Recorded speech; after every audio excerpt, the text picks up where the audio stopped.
बता दें, अब ऐसे में जब तनातनी की स्थिति बनी गई है स्पीकर को लेकर, तो कल सुबह आपको बताया 11 बजे मतदान होना है स्पीकर पद को लेकर, और ओम बिरला और के सुरेश आमने सामने होंगे। ओम बिरला एनडीए की तरफ से उम्मीदवार हैं, इंडिया ब्लॉक की तरफ से के सुरेश को उम्मीदवार बनाया गया है। और ये भी समझ लीजिए, इतिहास में यानी आजादी के बाद कभी ऐसा नहीं हुआ कि स्पीकर पद के लिए चुनाव आम सहमति बन जाया करती थी, लेकिन आम सहमति बन ही नहीं पाई और उसकी वजह से अब टकराव की स्थिति दिख रही है। और चुनाव सीधे तौर पर अब होंगे स्पीकर पद के लिए। परंपरा अभी तक चलती आई थी कि स्पीकर पद हमेशा विपक्ष को मिले और डिप्टी स्पीकर पद विपक्ष को मिलता आया है, लेकिन 2019 में वो परंपरा टूटी। इस बार नया इतिहास रचा जा रहा है, चुनाव होंगे, कोई सहमति नहीं बन पाई पक्ष और विपक्ष के बीच में। मौसमी सिंह हमारे साथ हमारे सहयोगी भी जुड़ चुकी है। मौसमी, नहीं बन पाई फाइनली ये कोई भी आम सहमति विपक्ष और पक्ष के बीच में, और अब सीधा मुकाबला होगा इतिहास में पहली बार। जी बिल्कुल, देखिए स्वतंत्र भारत के इतिहास में अर्पिता ये पहली बार होगा जब स्पीकर के लिए जो है दोनों गुट आमने सामने हैं, यानी कि ओम बिरला बनाम के सुरेश की ये लड़ाई होने वाली है। आपको बता दें कि स्वतंत्रता हासिल करने से पहले 1925 में ये लड़ाई देखी गई थी, जो कि प्री इंडिपेंडेंस एरा में थी, जब टी रंगाचार्यार के सामने विजय पटेल साहब जो है वो खड़े हुए थे स्वराज्य पार्टी के। और 1925 यानी कि आप देखिए कि लगभग 100 साल बाद ऐसा होने वाला है कि स्पीकर के पद के लिए चुनाव होगा। और इसके साथ ही जो पूरी एक सियासी अखाड़ा तैयार हो गया है कि किस तरह से ये लोकसभा, जो नई लोकसभा है, ये आगे चलने वाली है, क्योंकि इस बारी विपक्ष जो है सरकार की मनमानी, कथित मनमानी से खुश नजर नहीं आ रहा है। और अगर सरकार नहीं मानेगी तो आमने सामने आर पार की लड़ाई होगी, ये जताते और बताते हुए अब के सुरेश, जो कि कांग्रेस पार्टी के केरल के नेता हैं, पार्टी में अलग अलग पद उन्होंने रखे हैं, लंबे कार्यकाल, लंबे समय से वो रोक रहे हो मौसमी, आपको गौरव गोगोई क्या कह रहे सुनते। प्रधानमंत्री कहते एक चीज है, करते कुछ और। कल कहा था सहमति का, और आज जो उप अध्यक्ष का पद है वो भी वो देने के लिए तैयार नहीं।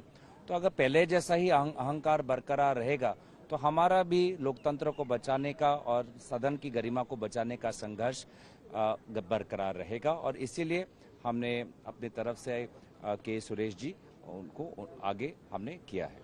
सर, लेकिन आपको पता लगता नंबर्स तो है नहीं सर, किस तरीके से आप लोग फिर आगे करेंगे? क्या ये लड़ाई सिर्फ ये सिंबल के तौर पे है, दिखाने के लिए? लड़ाई देश को बताने की है कि विपक्ष जागरूक है, विपक्ष सतर्क है, और जिस आशा के साथ देशवासियों ने विपक्ष को जिताया, आशीर्वाद दिया, उसी आशीर्वाद के साथ हम अपना कर्तव्य निभाएंगे। आखिरी सवाल सर, क्योंकि इसके बाद में सरकार की तरफ से पीयूष गोयल सामने आए, जेडीयू के नेता ललन सिंह जी सामने आए, उन्होंने कहा कि हम तैयार थे, ये आश्वासन दिया गया था कि जब उपाध्यक्ष का चुनाव होगा तब कंसेंसस से बात कर ली जाएगी, लेकिन कांग्रेस और इंडिया ब्लॉक की जो पार्टियां हैं वो अड़ी रही इसी बात पर, और ये शर्तों पर लोकतंत्र नहीं चलता। देखिए, इस प्रकार की बातें हम पिछले 10 साल से सुनते आ रहे हैं। सत्ता पक्ष कभी भी जिम्मेवारी नहीं लेना चाहता, सत्ता पक्ष हमेशा विपक्ष पर उंगलियां उठाता है। ये जब उनके 300 सांसद थे तब भी ये था, आज उनके 300 से कई सांसद कम हो गए हैं, तभी भी वही रवैया है। तो प्रधानमंत्री मोदी जी के नेतृत्व में भाजपा का रवैया पहले जैसा ही है। कल के भाषण में भी आपने सुना होगा, प्रधानमंत्री मोदी जी ने दुनिया भर की बातें की, लेकिन मणिपुर का जिक्र नहीं किया। गर्मी से कितने लोगों की मृत्यु हुई उसका जिक्र नहीं किया। नीट, नेट, COET से कितने बच्चे परेशान हैं उसका जिक्र नहीं किया।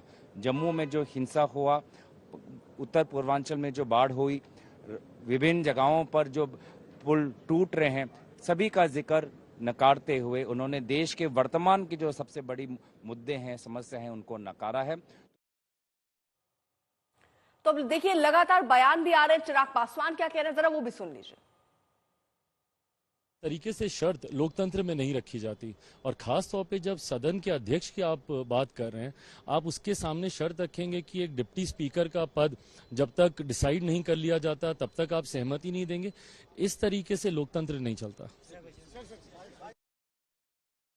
और देखिए इस बीच बड़ी खबर आ रही है, पीयूष गोयल निशाना साधते हुए नजर आ रहे हैं विपक्ष पर और ये कहते हुए भी नजर आ रहे हैं कि देखिए कोई स्पीकर या डिप्टी स्पीकर किसी दल का नहीं होता, वो संसद का होता है।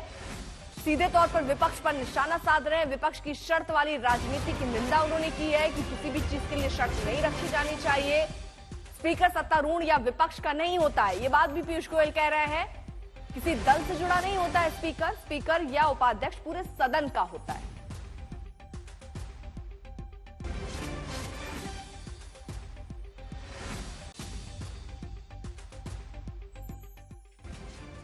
तो फिलहाल तकरार की स्थिति बन चुकी है, कोई आम सहमति नहीं बनी है। इसका सीधा सा मतलब यह हुआ कि अब स्पीकर को लेकर चुनाव होने हैं। कल 11 बजे चुनाव होने हैं।